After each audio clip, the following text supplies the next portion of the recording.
Purchasing on Veve can be challenging because no one actually has a crystal ball to decide when the top's going to be or when the bottom's going to be. So in this video, I'm going to tell you what I do when it comes to purchasing collectibles on the app, what I look at, what I pay attention to, and how to maybe make some better decisions when you're planning on buying or selling into the market. So let's get started. Welcome everyone, my name is Andy and I appreciate taking some time out of your day to come watch this video on the channel. Just before we get going, if you are enjoying the content, you want to support me further, you can hit a subscribe button. If you want to support me further than that, you can join the membership. So the market yesterday took another upswing from what it was going at a massive increase in the prices of some of the golden moments. Most things on the market are taking an increase right now, and currently we're in maintenance mode. There is going to be an announcement or a small video happening at 6 PM tonight from the Veve founders. They're going to be discussing probably some of the updates that are going on. Again, it's one of those things where I'm not expecting anything. Just go in with no expectations. You don't know what's going to come out of that. I'm not expecting some massive announcement that's going to be going on. It's just going to be updates on what's happening. Hopefully gives us more clarification on what is currently in on the works. So as it's this time where people were probably thinking about buying in more, it kind of makes sense, but it's also interesting to just watch the market sentiment and watch consumer behavior, because obviously over the last few weeks we've been having downtrends consistently. Everyone's been talking about selling, no one's really been talking about buying. Of course some people are, but for the most part, and what I've seen in the community, people are either holding or just selling everything they can. And although that's completely fine, this is just normal market cycles. Taking such a massive upswing in January, it makes complete sense that a downturn is going to happen. But again, I know this is a lot of people's initial investment and first ever financial investment, and this is why I'm making this video, to hopefully describe to you a little bit further about what I look at when it comes to buying, and maybe what you can do to just better understand when is the best time for you to buy or to look for certain collectibles for certain characteristics. There's multiple things that I look at. There's one that stands out from the crowd, and I'll discuss that a little bit later, but there's a few other things that I look at. Puddin Cheeks actually puts out a spreadsheet every day discussing the amount of gems that are actually purchased and put onto the app when it comes to it. Now, over the last few weeks, we've still been actually hitting really good numbers, with millions of dollars actually being put in each day. Sometimes we're a little bit lower in the hundreds of thousands region, but even at that, that's still incredible. And last night, I believe Veve actually broke their record for the number of gems that were purchased or into the app from one single day, and I think it concluded at 8.4 million. I may be wrong in that. It might be a little bit higher or a little bit lower, but $8.4 million worth of gems being put into the app. This, again, is a great insight to determining how the market is feeling right now, how people are feeling towards a company, how people are feeling towards Veve as a whole. If the market is down and people are selling off, then most likely you're going to find that number to be lower. But in bullish times, when people are wanting to get in and wanting to be a part of this, you're going to see that number increase. During the January upswing, we saw millions and millions of dollars being put in consistently every day, new heights being reached in those times because people were buying so much. And again, we're seeing a massive upswing in people actually buying in gems, which correlates to the increase in price in the marketplace for some of these things. Another thing that I pay a lot of attention to is how the community is discussing and talking about this. Now, granted, not every user and only a small percentage of users will actually be keeping up with what's going on. Take the likes of YouTube, Twitter, Medium articles, Discord. There's very little number of users who are actually on those compared to the number of active users that we have on Veve. Therefore, their swing in what could happen does play a part in it, but is not the full picture. If you're discussing with someone what their feelings are on the Veve app compared to someone on Twitter, a lot of them are probably going to have different opinions. So by this case, when you pay attention to what the YouTubers are talking about, what the community on Twitter are talking about, what people on Discord are talking about, what people on Twitter Spaces are talking about, this gives you a better understanding of what people are looking at. And for me, depending on what I'm doing at that time, I'm either looking directly away from what they're all talking about or paying very close attention to what they are talking about to see how the market moves. By doing this, you're going to be able to understand how people think, when and why. And if you can take note of that and see the patterns of this, you'll realize that they often follow the same sentiment. For example, one of the times where I had saw that Dr. Profit bought, I think it was around 200 Walt Disney statues.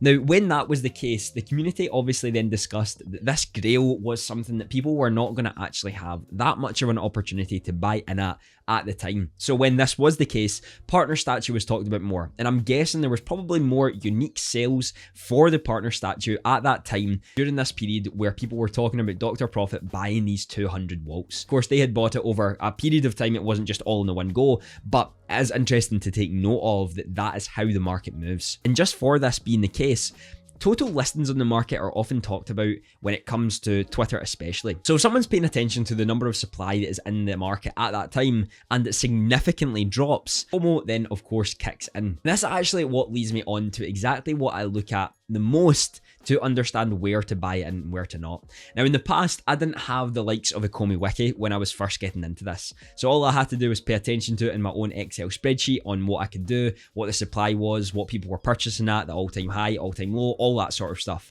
But now we have the total freedom of having the likes of Cherry Charts and Komi Wiki to actually help us understand this a little bit further and really analyze that data in a way that works for us. So let's have a look at something that I actually purchased into yesterday. And this is just a really, really great example of what I mean. Now, in the beginning, when you look at things that are extremely popular, often what we find is quite a sharp decrease in supply because demand is there. But because these Disney Golden Moments were the third version of Disney Golden Moments that we'd had, and also in probably the lowest that the market has been since probably mid-December, this price of these new Disney Golden Moments was pretty low. Now, if we take maybe a couple hours after it, we're talking into the next day, we're seeing Winnie the Pooh was maybe sitting at around 227 gems with a total of 714 listings on the market. Now, if we take that same instance, we're talking about 9 o'clock on March the 20th. If we do the same with Flounder and Sebastian, we can see that the price here, 114 with 474 total listings on the market. Flounder and Sebastian was the rare, but that number of listings is pretty high in regards to something like Disney Golden Moments. Take over the last couple of hours that we'd had overnight yesterday and now into today. We're obviously having maintenance right now, so there's no changes in the market as of recently. But what we can see here is a massive decrease in listings and a sharp increase in price. Now, what I tend to look at here when this trend starts to significantly drop really, really quickly, and that is actually what I saw with Winnie the Pooh yesterday. And I managed to buy in round about this area for Winnie as I started to see the market significantly decent in listings. Now, there's something to take note of here. I saw this for a multitude of reasons. One, because I was paying very close attention to the number of listings that were happening with Winnie the Pooh. And two, because I was paying attention to what the community were saying about Winnie the Pooh. There was someone who put a screenshot up yesterday of 475 or so Winnie the Poohs that they'd actually owned. This was how many they'd had, and this was how many they bought throughout that day. And in correlation to that, when listings go down extremely fast, FOMO tends to kick in. More people buy in, and if someone is buying a significant amount of those, you know that they have a lot of capital to spend, and therefore are probably not more likely to look for short-term gratification, but are more looking for that long-term play. What this could be in the future when all of these are purchased and being held. So for this to be the case, if they are someone who is thinking more long-term, and they are not willing to sell right away, taking nearly 500 listings off the market when there were only a total of 676 at that time anyway when the listings started to go down and price started to increase, that is a significant chunk of the total listings.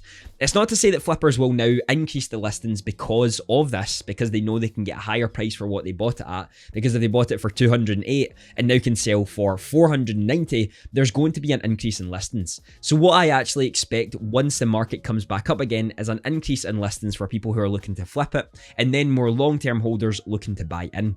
But because this is the case, and we see these listings go down, this is where I start to pay attention to it. Speed of the decrease of supply, and also the demand for a product as this. We could say this for something like a comic book that wasn't really that sought after. If someone were to buy 150 of those, yes, it would short-term increase the price, but it would most likely go back down to what it was before. However, when we say something like Winnie the Pooh, probably the third biggest cartoon franchise in the world, I believe, behind Pokemon and Mickey Mouse, then it is something that I see over the long term anyway being more popular than something like a common comic book that isn't really that sought after. This again isn't to say I'm always going to be right, but what I am trying to tell you here is what I look at when it comes to this. What do I pay attention to when it comes to the market sentiment towards a character, its overall popularity, and then supply and demand? How are the listings going down? How quickly are they going down? How many people are buying in? How many people are talking about it? How significant of a drop is this actually? Having the first ever appearance of Winnie and Piglet put together, as well as being one of the Fab 50 in the Disney parks. To me, this does shout significance for it. Winnie the Pooh has been talked about quite a lot in terms of creators themselves and on Twitter for the past while, and when it was going to be released, how popular it would be. But because it was released in quite a downturn and a downtrend in the market, people weren't really paying attention to it that much, and because it started so low, people just kept it at that low price. Now we're seeing this switch in the market where people are buying in significantly and talking about it. That is creating a different sort of shift towards the price. What I'll also mention here is this does not mean that it could not go back down to what it was before, because this could just be a small uptrend before decreasing heavily after this. But to me, I don't really see it being the case and going back to 200 again in the short term, purely because of how many have been purchased. The market is now closed. We had the massive increase in gems purchased yesterday, so I'm guessing we're going to have an uptrend for a couple days before leveling out. This could be wrong again, but it's just something I'm taking note of and what to actually pay attention to. For me as well, I've already decided what my plan is, and that is to collect all of the golden moments. So no matter what price they're sitting at, that is the area that I'm aiming for. My plan is to do that. Therefore, I'm paying closer attention to the Disney golden moments. Your plan might be to get the season 1 of Batman Black and White, and therefore are paying close attention to what those are sitting at and how to actually play your part to get access to those. So what you pay attention to and what your plan is going to determine what you're actually looking at when you're deciding to buy and at what price. Maybe you're totally fine with buying Winnie the Pooh at 500 if Disney Golden Moments is the area that you want to get at. And maybe you were someone who bought in at 200 because you saw the short-term flip play of what this could be at if a significant amount were bought. So again, this all comes back to really what your plan is on this field and how you actually analyze and look at the data to see which works better for you over the long run. I wanted to make this video just to help you understand a little bit further of what I look at when it comes to purchasing.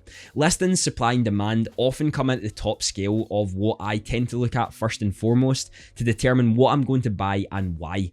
If listings significantly decrease in price, it shows there is some sort of demand, and also FOMO is probably kicking in for just an average consumer. But if someone's purchasing near enough 500 total of Winnie the Pooh, that can create some form of shift in the market to people who know this is going to be significant and know how popular of a character Winnie the Pooh actually is. But what do you do when it comes to purchasing collectibles on Veve?